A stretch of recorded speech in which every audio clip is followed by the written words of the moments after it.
स्वामीकडे गेल्यावर काय म्हणावं? होऊनी तर तुम्हा घरचे तुम्हा काय देऊ? मी तुमच्या घरी आहे, तुमच्या घरी आलेलो स्वामी, तुमच्या घरी जन्म घेतलेला आहे. ही सृष्टी तुम्ही निर्माण केलेली आहे. हे नारळ जे मी पाहतोय हे मी तर तुम्ही निर्माण केलेलं आहे. मग माझ्यात अहंकार कोण?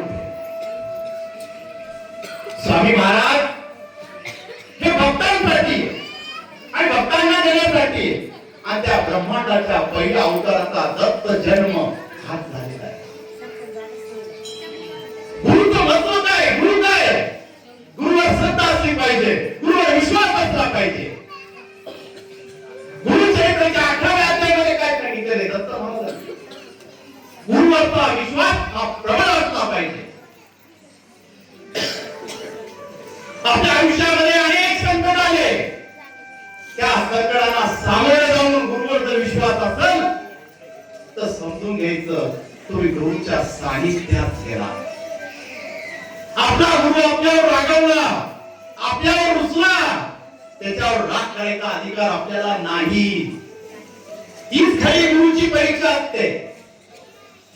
काही काही ठिकाणी गुरुवर बोलल्या जातं, गुरु बोलतात, काहींना राग येतो त्याचा, त्या गुरुचा राग करतात, का काही काही जण मंदिर सोडून देतात. ज्या वेळेस आपल्याला कोणी बोलतं, आपल्या कर्माचं फळ असतं. आपल्याबद्दल कोणी काय बोललं, रागवलं, जो कर्माचा भार आहे तो कमी होत चालतो. जे आपले वाईट कर्म असतात मागच्या जन्मातले, त्याचा प्रभाव कमी होतो आणि चांगल्या कर्मांना सुरुवात होते. खूप जण म्हणतात मला अपमान झाला, मी खूप सहन केलं, पण शेवटचं आयुष्य त्याला चांगलंच मिळालं. कोणती गोष्ट तुम्हाला आयुष्यात पुढे जायची असेल तर कष्ट तुम्हाला सहन करावेच लागणार, तर पुढचं फळ चांगलं मिळेल. अजय बाहेर कष्ट केल्याशिवाय काही भेटणार नाही. जर तुम्ही आज साहेबांसारखे जगलात तर पुढचे वर्ष तुम्हाला गाढवासारखे कष्ट करावे लागणार आहे. आणि आज जर गाढवासारखे कष्ट केले तर पुढचं आयुष्य साहेबासारखं जगावं लागणार आहे, राजासारखं जगावं लागणार आहे. म्हणून आयुष्याची सुरुवात ही कष्टामध्येच झाली पाहिजे. आयुष्यामध्ये कोणती गोष्ट सहज मिळेल याची सवय कधीच नाही लावली पाहिजे. ज्याच्या आयुष्यामध्ये कष्ट आहे, संघर्ष आहे, त्याच्याकडे अनुभव जास्त आहे. जो माणूस कायम संकटांमधून जातो तो आयुष्यामध्ये सफल होतो. आयुष्याच्या मेळवळणावर त्या संघर्षामधून आल्यावर तो अनुभव सांगू शकतो, मी हा अनुभवामधून गेलोय, हा संघर्ष आता मला काहीच वाटत नाही, संकट मला काहीच वाटत नाही. त्यावेळी तुझ्या जीवनाला काही सुरुवात होती. म्हणून आयुष्यामध्ये संकट आलं तर डगमगायचं नसतं, त्या संकटाला सामोरे जायचं असतं. त्या संकटामध्ये सामोरे जाताना एक शक्ती तुमच्या पाठीमागे असते, ती ह्या ब्रह्मांड नायकाची असते, त्या स्वामी समर्थांची. गुरुचरित्राच्या 8व्या अध्यायामध्ये आपले गुरु कशी परीक्षा घेतात, शिष्याची परीक्षा घेतात. ब्राह्मण जोडप होतं, भिक्षा मागायची, उदरनिर्वाह करायचा त्याच्यावर. दारापुढं जेवढ्याच्या झाडाचा वेळ होता, त्या जेवढ्याच्या शेंगा तोडायच्या, त्या विकायच्या, त्याच्यातून काही पैसे मिळत तो उदरनिर्वाह आपण चालवायचा. एक मुलगा, नवरा बायको म्हातारे, एक सून, यांचा प्रपंच चालवणं कठीण होतं. 18 विश्व दारिद्र्य त्या ब्राह्मणावर होतं. आणि आपले नृसिंह सरस्वती रोज त्यांच्या दारापुढे भिक्षा मागायला जात असे. ओम भगवती भिक्षां दे. भिक्षा मागितल्यावर ब्राह्मणाची पत्नी आणि तो ब्राह्मण आपल्या दारापुढे कोणी भिक्षा मागते, त्याला खायला जाऊ द्यायचं नाही. आपल्याला खायला नसलं तरी चालेल, पण आपल्या दारातून तसं कोणी गेलं नाही पाहिजे, म्हणून ते भिक्षा देत असते. रोज दुपारची वेळ असते, दत्त महाराज भिक्षा मागत असे, ते भिक्षा देत असते. एक दिवस असा उजळला, दत्त महाराज भिक्षा मागण्यासाठी तिथे गेले. ओम भवती भिक्षां दे. आणि थोडी भिक्षा त्या ब्राह्मण पत्नीने त्यांच्या झोळीमध्ये टाकली आणि दत्त महाराज मी तसे सुंदर हसले. ज्यावेळेस भगवंत असतो आपण म्हणतो कधी कधी देवाची नजर माझ्यावर पडली, आज मला मूर्ती हसताना दिसते. मी देवाच्या मंदिरात गेलो, देव मला हसताना दिसला. समजून घ्यायचं तुमच्या जीवनाची दुःख आता दूर झाले, सुखाचे दिवस सुरू झालेले, कारण की माझा ब्रह्मांड नायक हसलेला आहे. तुमच्या आयुष्यामध्ये चांगले दिवस येणार आहे. दत्त महाराज आपले ब्राह्मण पत्नी नमस्कार केला, ब्राह्मणाने नमस्कार केला. दत्त महाराज असल्यावर दारापुढे जो घेवड्याचा वेल होता, दत्त महाराजांनी उपटून टाकला, फेकून दिला. दत्त महाराज निघून गेले. ब्राह्मणाची पत्नी रडू लागली. अहो काय करायचं, या यती राजाला आपण भिक्षा रोज देतो, आपण ज्याच्यावर उदरनिर्वाह करतो, तो घेवड्याचा वेल त्यांनी तोच तोडून टाकला. आता आपण राहायचं कसं, जगायचं कसं? ब्राह्मण पत्नी रडू लागली, कारण की ज्या घराची परिस्थिती नाजूक असते त्या घरामध्ये काळजी पुरवणारे कोणी असं त्या घरातली स्त्री असते. पुरुषाला एवढा विचार पडत नाही, तो म्हणतो काहीतरी करू, पण त्या घराची काळजी असते, त्या घरातल्यांची काळजी असते, ती कोणी करणारी असं तर त्या घरातली स्त्री असते. त्या स्त्रीला प्रत्येकाचा विचार असतो, घर चालवण्याचा विचार असतो, नवऱ्याचा विचार असतो, मुलांचा विचार असतो, सर्व गोष्टींचा विचार करणे करणार असत त्याची घरातली लक्ष्मी, ती घरातली स्त्री रडू लागली.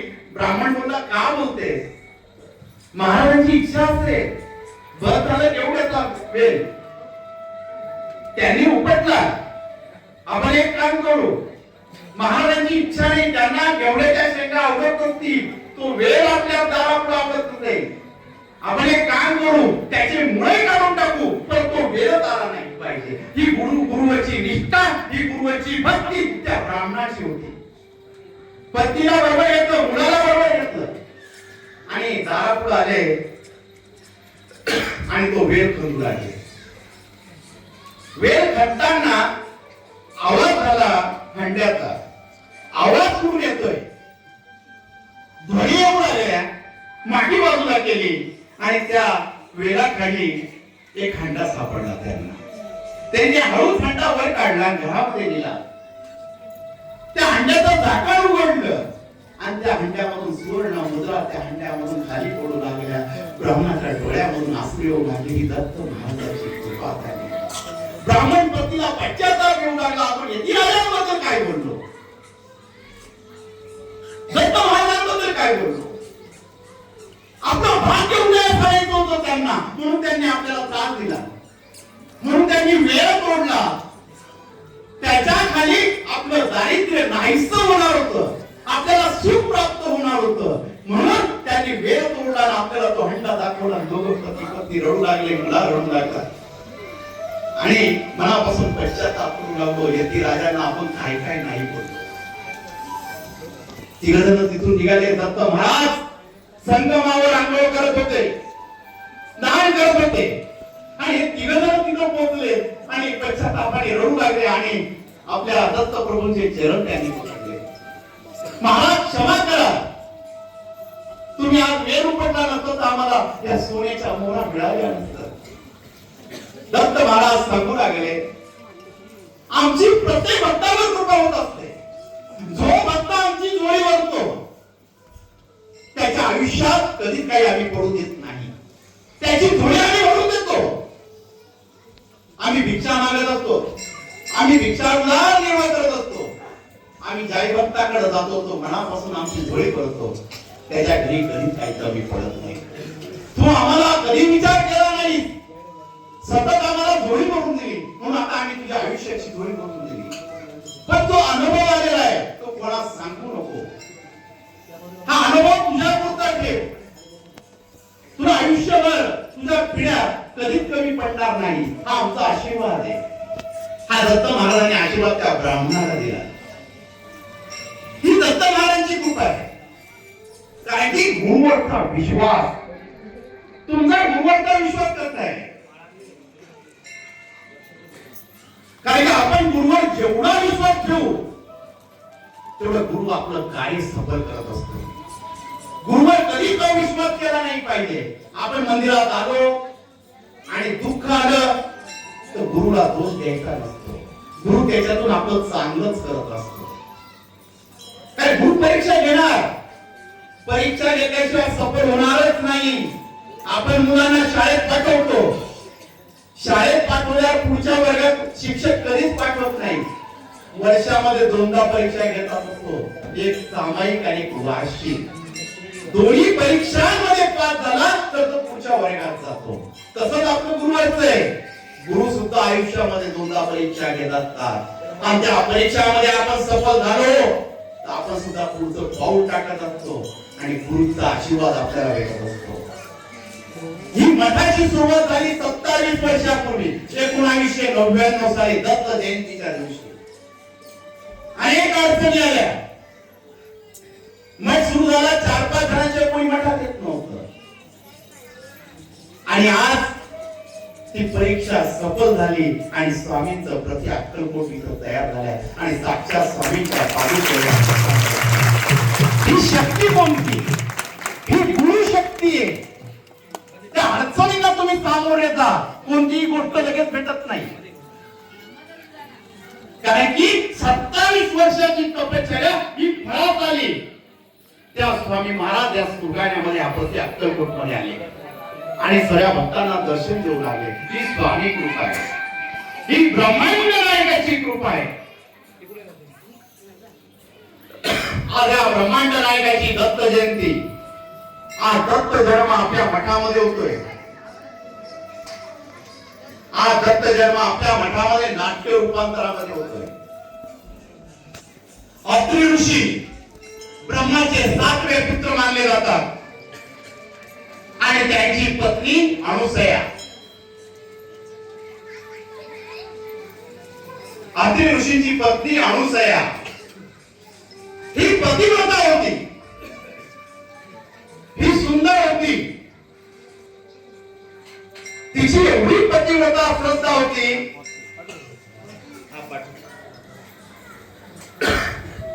पतीला विचारायचं की पती आज्ञाचं पालन करत नव्हते.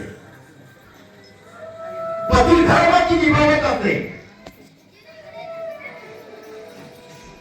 अनुसया ही स्वर्गालाही गाजवेल एवढी शक्ती ह्या अनुसयाजवळ होती. पंचमहाभूत तिला शरण गेलेले होते. सूर्य ज्या वेळेस उगत असे तर सूर्याची किरण हे त्रास होणे म्हणून कवळे होत असे, एकदम नाजूक होत असे सूर्याची किरणे. पृथ्वीवर जेव्हा ती पाऊल टाकत असे तर पृथ्वी ही गादी सारखी मऊ होत असे.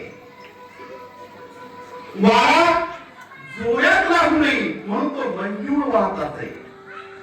अग्नी त्याच्या ज्वाला या अनुसयाला त्रास होऊ नये म्हणून त्या मंद होत असे.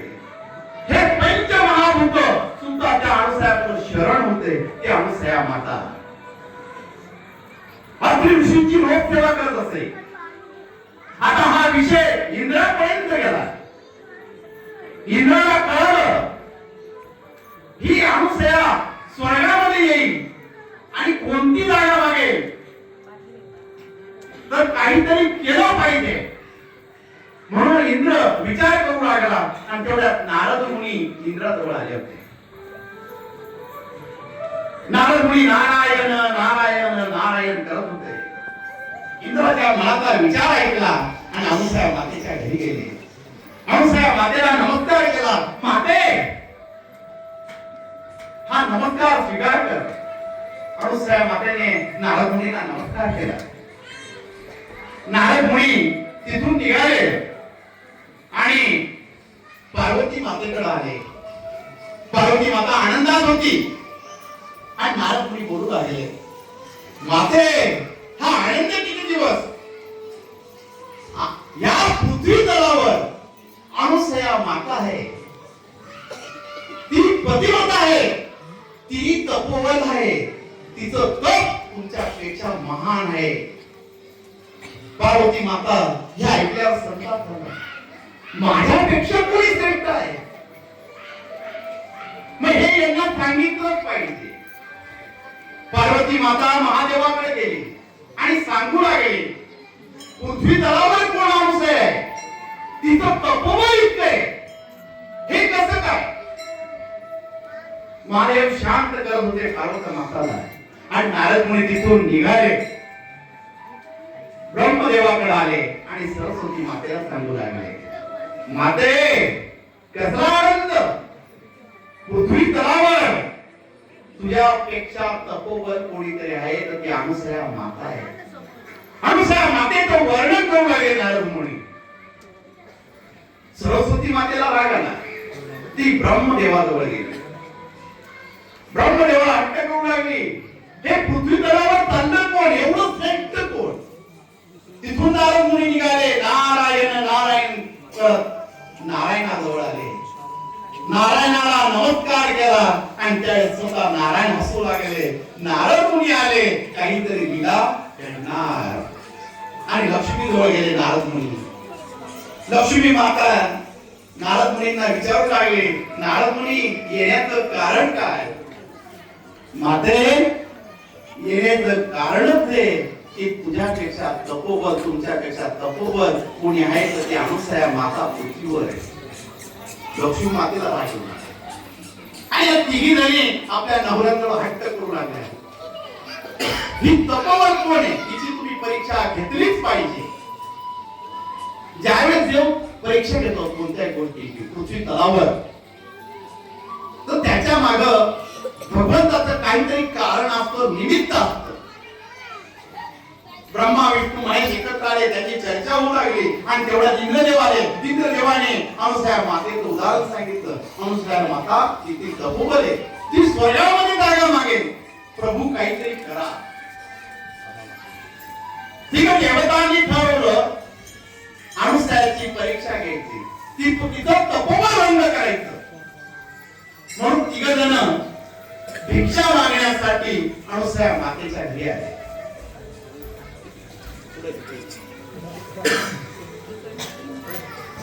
ब्रह्मा विष्णू महेश भिक्षा मागण्यासाठी अनुसया मातेच्या घरी आले आणि त्यावेळी अत्रि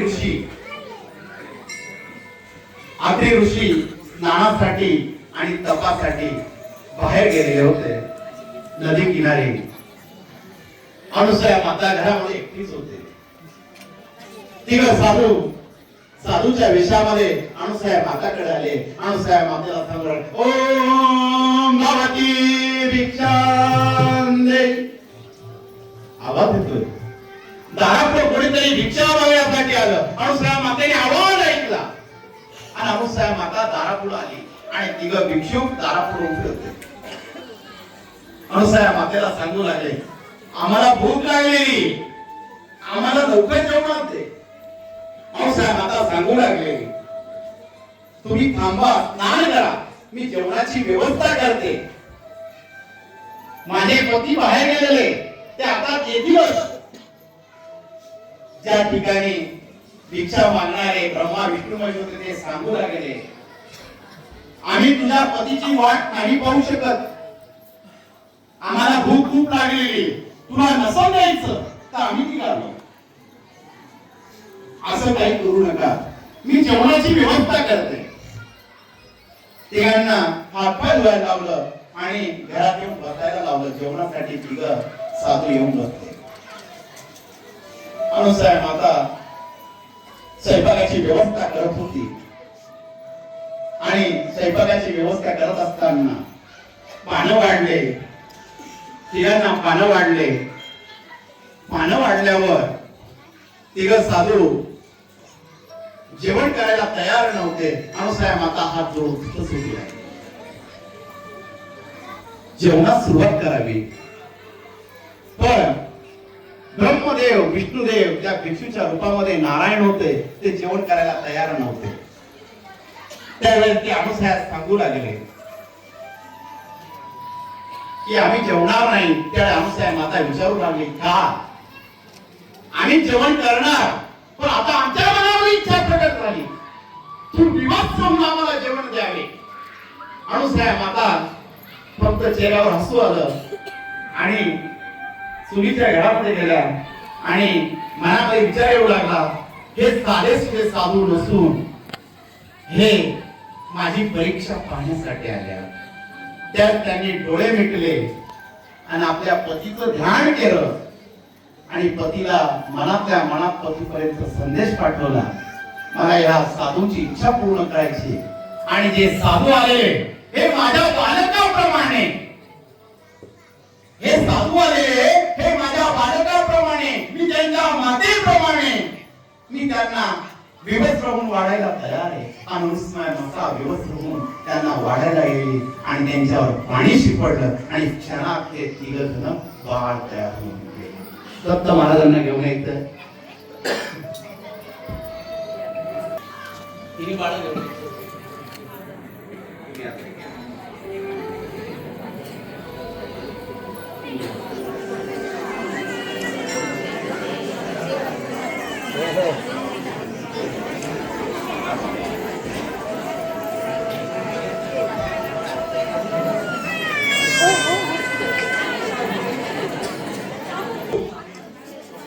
बाळाच्या स्वरूपामध्ये होऊन गेले.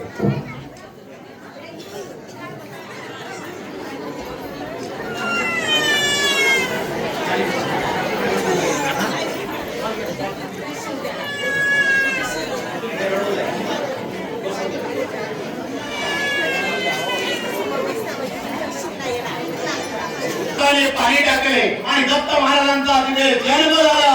तिने बाळ स्वरूपामध्ये आले आणि रडू लागले आणि त्या मातेने त्यांना आपल्या मांडीवर आणि आपल्या मनात लावले. त्या ठिकाणी बाळाच्या स्वरूपामध्ये दत्त महाराज रडू लागले आणि ही गोष्ट पार्वती, लक्ष्मी आणि सरस्वती मातेच कळेल, पार्वती मातेच कळेल. दत्त महाराजांचा जन्म झालेला आहे आणि स्वर्गावरून फुलं पडत आहे. एक अध्याय तयार झालेला आहे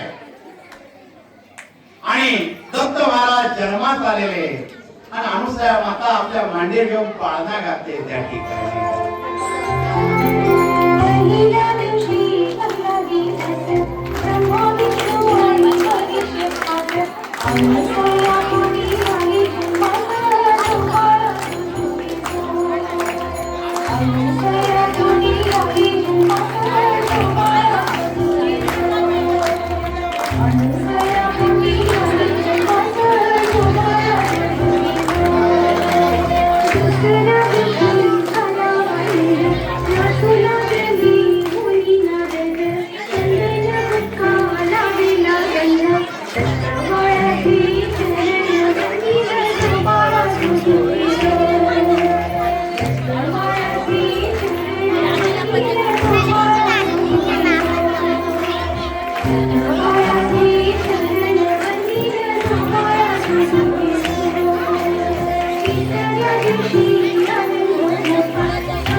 दत्त महाराजांचा जन्म झालेला सर्वांनी खाली बसायचंय अजून माझाने हलवायचंय बाकीच्यांनी आपण थोडंसं बाकी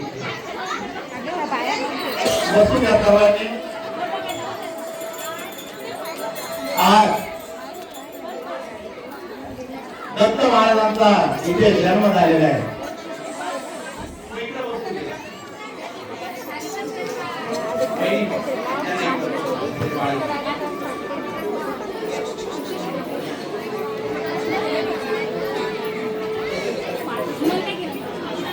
आज मठामध्ये या गोरख महोत्सवावर दत्त महाराजांचा जन्म झालेला आहे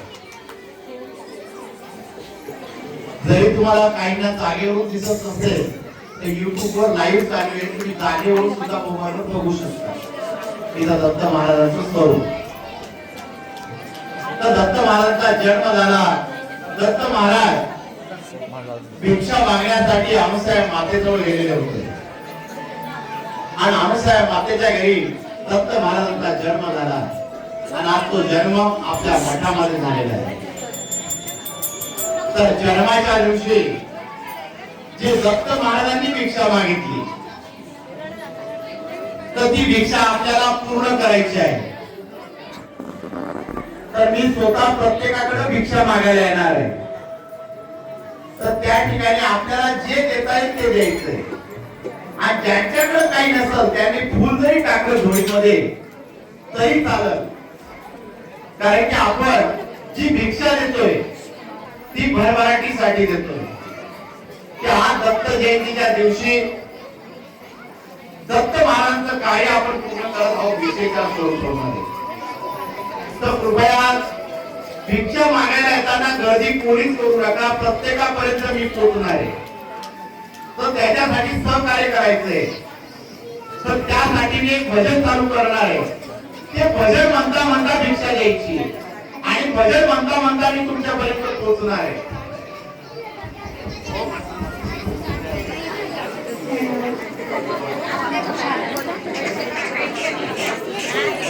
दिगंबरा श्रीपाद वल्लभ दिगंबरा दिगंबरा दिगंबरा श्रीपाद वल्लभ दिगंबरा दिगंबरा दिगंबरा श्रीपाद वल्लभ